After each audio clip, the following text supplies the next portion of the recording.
Udah kan? Udah. Oh, iya. Ngomong apa kita? Nanti antum bagiannya. Ayo. Oke, bismillah. Bismillahirrahmanirrahim. Assalamualaikum warahmatullahi wabarakatuh. Waalaikumsalam. Oke, alhamdulillah kali ini jumpa dengan ulama kibar ini. Ini kalau beliau Kabir. muncul, kalau beliau muncul, ini orang takut di dunia tuh takut karena namanya tuh nama malaikat, ya. Siapa yang nggak kenal beliau? Tentunya di kalangan para ulama juga dikenal, kalangan para ahli ilmu juga banyak dikenal. Terus tapi banyak yang bertanya-tanya juga, siapa sih sebenarnya? Siapa, Sat? Israfil. Ahmad Israfil, bukan Israfil doang. Nah, Kalau Israfil aja malaikat. Tapi karena ada Ahmad Israfil mardatillah. Jangan jaim gitu dong suaranya. Tadi cuek, sekarang terus ditanya terus langsung jaim gitu. Alhamdulillah Ahmad Israfil mardatillah, abah yang ngasih nama. Walaupun namanya mirip-mirip nama malaikat, tapi bukan malaikat. ya beliau siapa yang nggak kenal beliau di dunia pergerakan, ya kenal lah ya. Makanya kita mau gali lebih dalam siapa sih sosok Ahmad Israfil mardatillah ini. Ya, Sat, ya? Nggak usah digali. Dirahasiakan. Ya, Sat. Alhamdulillah. Kita dengar beliau juga di Saudi. Ya. Terus gimana? Berapa lama di Saudi? Alhamdulillah 4 tahun. Cuman setahunnya di penjara di Arab Saudi. Wah. Alhamdulillah setahun di penjara itulah interaksi kita dengan Al-Quran itu bisa maksimal. Alhamdulillah sampai Allah bebaskan. Ditahan itu 25 Sya'ban, dibebaskan 6 Ramadan tahun berikutnya. Tapi alhamdulillah karenanya nggak bisa sampai hari ini kita nggak tahu. Sampai kedutaan Arab Saudi bilangnya, ya, lu nggak usah nanya kenapa. Oke. Yang penting kamu udah di Jakarta.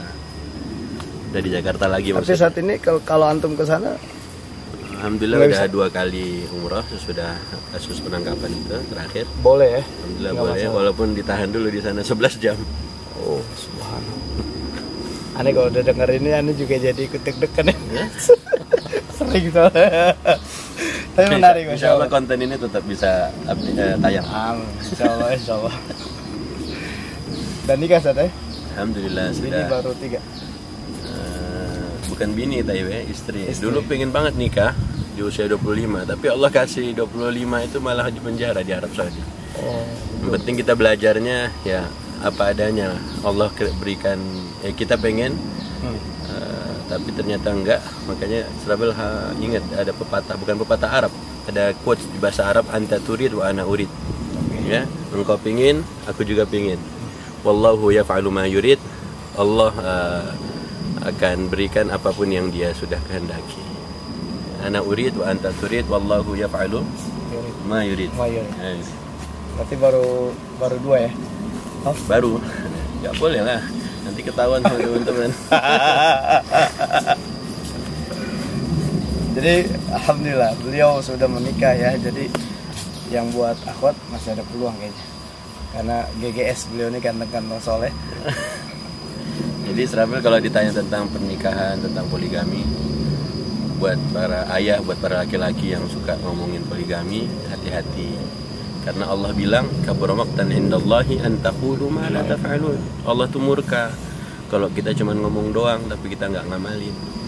Tapi kebanyakan para laki-laki hanya ngomong doang, Jadi guyon ya. pengen kawin lagi, jadi guyon. Di media sosial rame. Kan padahal nyakitin istri, nyakitin hati dia. Makanya insya Allah yang ada Allah karuniai istri lebih dari 1, yaitu takdir. Tapi kalau ingat ayat yang tadi jadinya agak-agak serem ini ngomongin jadi guyon poligami. Oke. Karena Allah murka kalau cuma ngomong doang.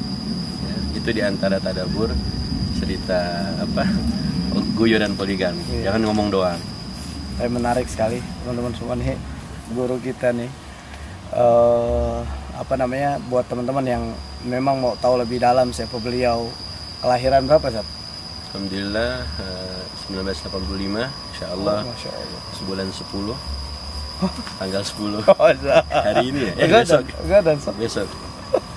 Besok insya Allah usia 36. Tapi kalau kita melihat hari ini berarti awal bulan Rabiul Awal. Ya, hari ini awal bulan Rabiul Awal. Rabiul Awal kita kenal dengan Maulidur Rasul. Cuman jika Rasulullah umur 40 diangkat menjadi nabi, 13 tahun kemudian beliau berhijrah, berarti beliau berhijrah itu di usia 53 tahun. Kebayangkan umur 53 masih bisa naik onta hampir 500 kilo. Coba sekarang yang 53 masih kuat nggak? Ya, teman kita Sahal nggak tahu nih kuat. Kuat betul ya. Ini gara-gara minum kahwa ini, minum kopi kali ya. Wallahu a'lam. Tapi Rasulullah umur 53 tahun beliau ternyata masih bisa menaiki onta hampir 500 kilo. Ya, kemudian 2 tahun kemudian perang pertama Badar, berarti di usia 55 tahun beliau menunggang kuda 150 kilo dari Madinah ke Badar itu 150 kilo. Dan di usia itu apakah kita hari ini Israfil juga nggak tahu, rasa-rasanya kayaknya agak-agak jangan diceritain lah ya. Umur 35 aja udah lemah gitu kan. Ya berarti kita kalau ingin mencontoh kehidupan Rasulullah SAW, bagaimana hidup sehatnya Nabi, bagaimana Rasulullah di usia yang banyak itu beliau masih kuat. Tapi jangan lupa di Israfil pengalaman selama pengajian itu sering bapak-bapak tuh kalau disuruh ngapal Quran dia bilang udah tua Ustaz. Alasannya gitu. Tapi Rasulullah kan justru dapat wahyu umur 40, kemudian 50, kemudian 60, 63 beliau wafat. Kok bisa tetap Quran dihafal, diingat atau diamalkan? Berarti kita juga harusnya bisa mampu insya Allah. Makanya gimana kita dalam berbicara yang keluar ayat Quran. Jadi kayak tadi kan bicara pengen kawin lagi, padahal ayatnya Allah murka kalau kita cuma ngomong tapi kita nggak kita amalkan. Menarik teman-teman semua. Ketika Ustadz Israfil bilang di usia 40 tahun Nabi menjadi Rasul. Artinya banyak orang-orang kita yang ternyata salah Ustadz ya. Dia patokannya di usia 40 tahun. Padahal di usia 40 tahun Nabi udah pensiun dini, benar nggak? Iya benar. Gimana Ustadz? Kalau pensiun dini makanya angka 40 itu sebenarnya diceritakan di Al-Quran di surat Al-Ahqaf. Salah satunya Allah bilang falamma balagha asyuddahu wa balagha 40 sanah. Ketika dia sudah semakin dewasa dan usianya sampai 40 tahun, ini buat siapapun kita. Maka Rasulullah justru 40 tahun jika dihitung 23 tahun hidup beliau, berarti 23 tahun amal solehnya luar biasa. Ya, kalau pingin Israfil akhirnya membaca hari ini anak-anak muda itu umur 18, 17 sudah dengan bisnis online-nya mereka bisa dapat banyak income yang kita nggak nyangka kan. Kemarin ketemu teman di Sukabumi, kata beliau, saya menikah umur 21 tahun. Umur 25 tahun income saya 50 juta. Itu semua dari online doang. Berarti berbisnis di usia awal 20-an tuh udah mampu. Anak-anak hari ini pun sama, di usia awal 20 mereka berbisnis. Tapi jangan lupa, oke lah Anda harus berhenti baru 40 tahun. Karena 23 tahun, 25 tahun Anda sudah berbisnis. Untuk apa? Mulailah berdakwah. Tapi sayangnya kan kita nggak tahu umur kita berapa. Ya, jadi bukan di usia 40 itu baru memulai ya? Bukan. Jadi sudah pernah merasakan bisnis, sudah bisa merasakan gimana sih rasanya dengan dunia, bergelut dengan dunia. Nah sekarang kenapa nggak buat akhirat?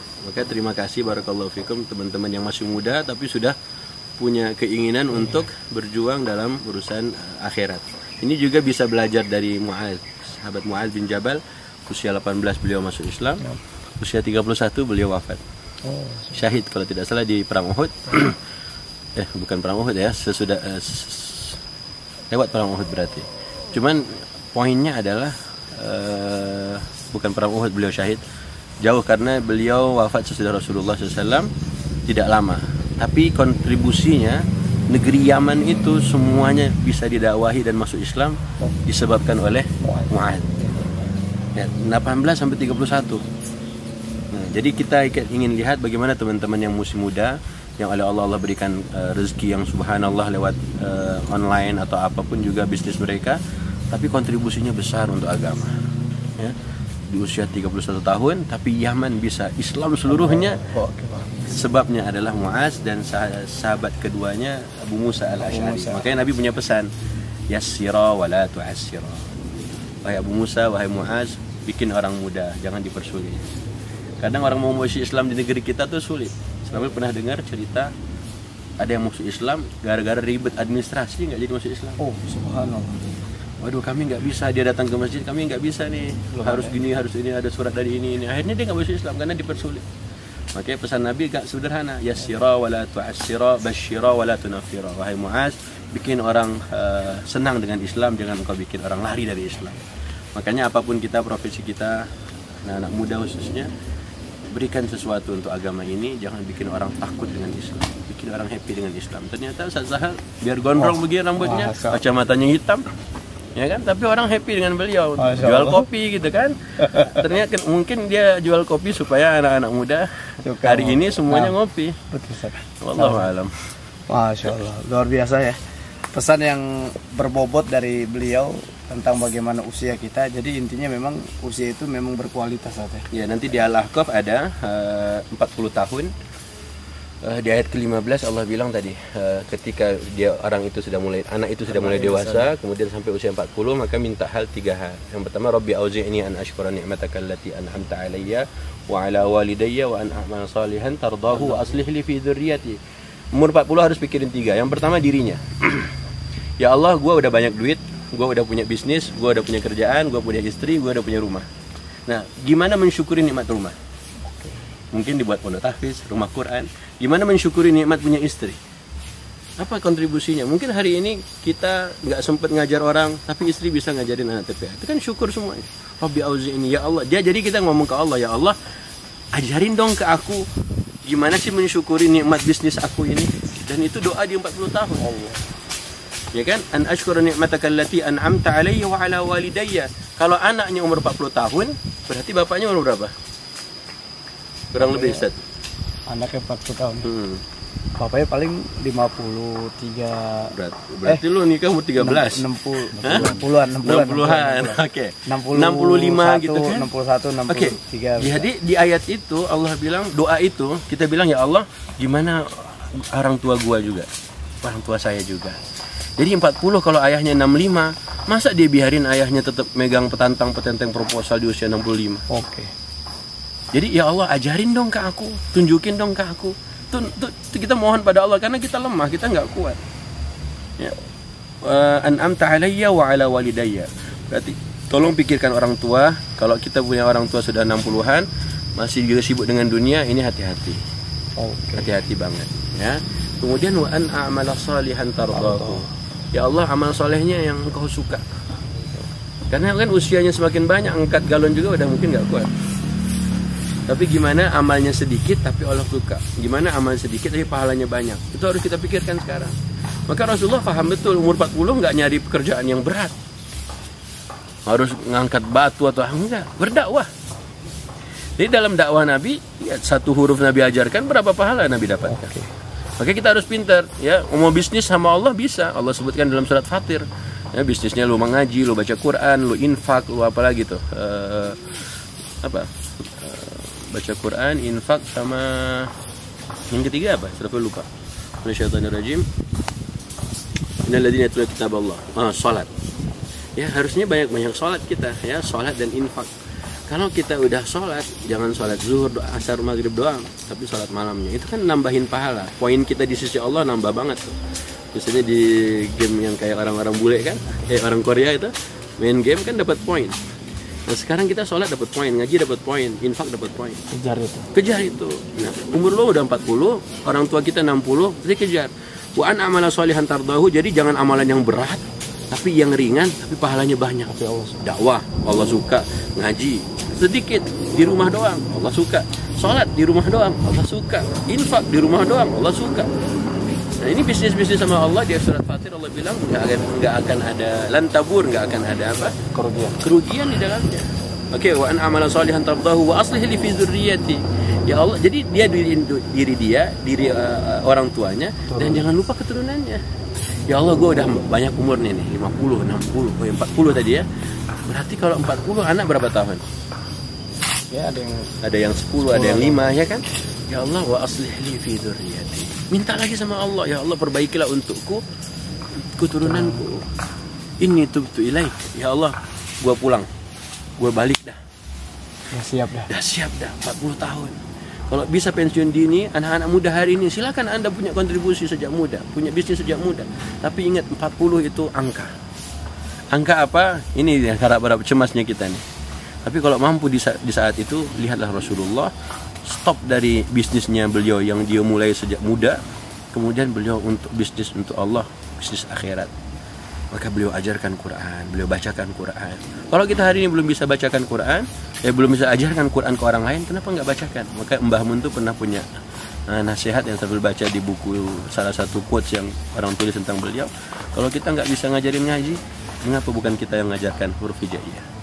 Alif bata. Alif bata, simple. Siapa yang nggak tahu huruf alif bata? Ajarkan. Dari situ mungkin dia mulai belajar bahasa Arab. Dari situ awal mulai dia belajar ngaji dan seterusnya. Allahu a'lam.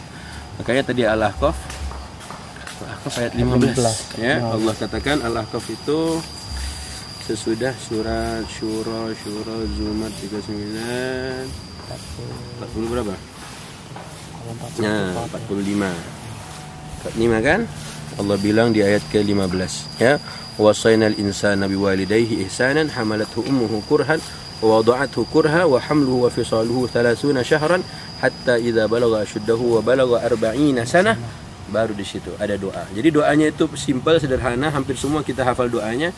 Cuman ada fikih doa, kita harus dalamin sama-sama.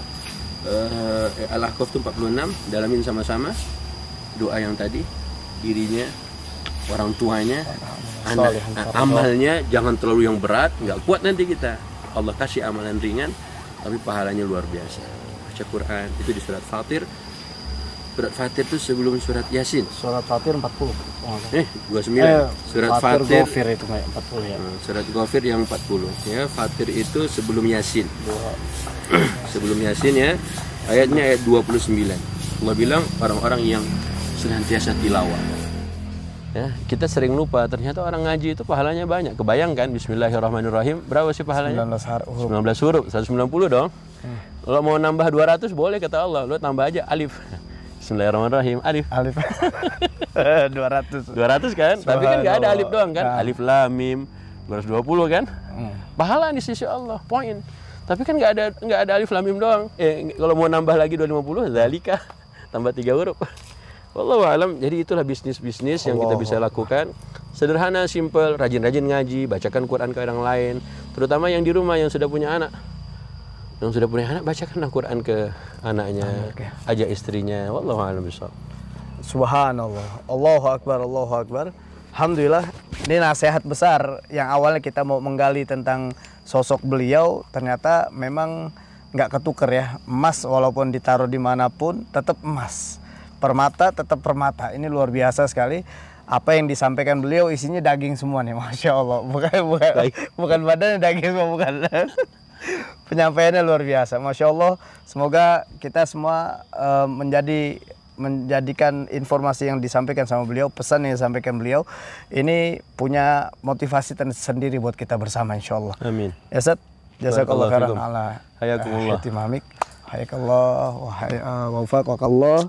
Assalamualaikum warahmatullahi wabarakatuh. Teman-teman semua, Insya Allah kita bisa ketemu di lain kesempatan.